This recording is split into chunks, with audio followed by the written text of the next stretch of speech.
Pernah tak korang niat nak buka phone 5 minit je sebelum tidur, tapi sedar-sedar dah 2 jam korang terscroll?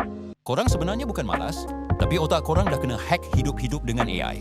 Wajib tengok video ni sampai habis. Kalau korang tak nak terus jadi zombie digital. Korang ingat video kat FYP, TikTok, IG Reels atau Facebook tu keluar secara random ke? Korang silap besar, bai.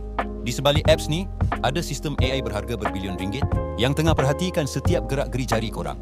AI ni kaji berapa saat mata korang berhenti kat satu video, video apa yang buat korang gelak, dan video apa yang buat korang marah. Bila AI ni dah tahu kelemahan korang, dia akan susun video-video tu secara berterusan supaya otak korang sentiasa keluarkan hormon dopamin atau hormon gembira. Benda ni buat korang ketagih teruk sampai tak boleh letak phone. Syarikat media sosial ni tak peduli pun pasal kesihatan mental atau masa depan korang. Bagi dorang, masa dan perhatian, korang tu adalah produk yang dorang boleh jual mahal-mahal kat syarikat pengiklanan. Jadi macam mana nak reset balik otak korang dari pukauan AI ni? Korang wajib tekan butang save video ni sekarang sebagai rujukan.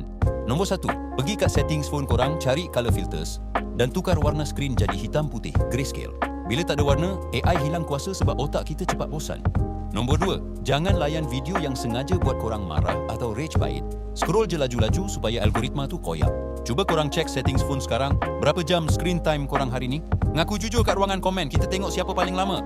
Tolong share video kesedaran ni kat grup family korang yang asyik menghadap phone tu dan follow Dus Tech Tarik. Ciao guys!